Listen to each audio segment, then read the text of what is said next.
खुलुमबाय गिबियावनो share जासिन YouTube चेनेलाव बरायनाय थाबाय आरो दिनैनि गोदान भिडिअ फिन नोंथांमोनखौ बरायनाय थाबावबाय।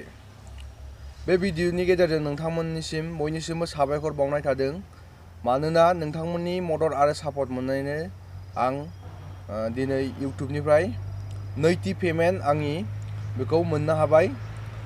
22 डिसेम्बर बेलासि समाव आंनि बे नैथि सेकेन्ड पेमेन्टआ आंनियाव क्रेडिट जाफैबाय।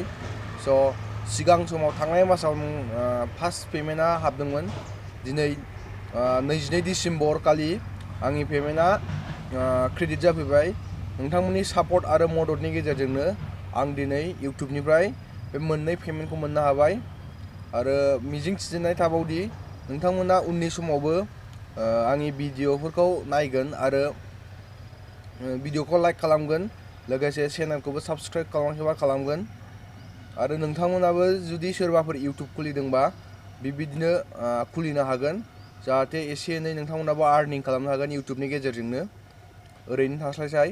माबाफोर जुदि आरो YouTubeनि सोमोन्दै मिथिनांगौ दंबा नोंथांमोना आंनाव सोंहरनो हागोन कमेन्ट्सनि गेजेरजों आरो माबाफोरखौ जुदि बुजियाखैबा माबाफोर मिथिजोबनांगौ दंबा नोंथांमोना कमेन्ट्स खालामनानै सोंहरनो हागोन। आं नोंथांमोननो जेब्लाबो फोरमायहरफिननो राजि। दा बुंनांगौ जेबो गैया, नोंथांमोननि मददखौ आं जेब्लाबो बावनाय नङा। नोंथांमोननि थाखायनो आं दिनै बे पेमेन्टखौ मोननो हादों। जोबथारनायाव बेखौनो बुंनो सानबाय, नोंथांमोनाबो जुदि सोरबाफोर YouTubeनि गेजेरजों आर्निं खालामनो लुगैदोंबा नोंथांमोना आर्निं खालामनो हागोन YouTubeआव भिडिअ आपल'ड खालामनानै।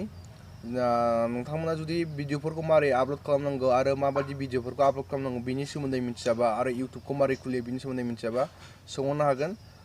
बे भिडिअनि गेजेरजों नोंथांमोनखौ फोरमायहरनाय थाबाय।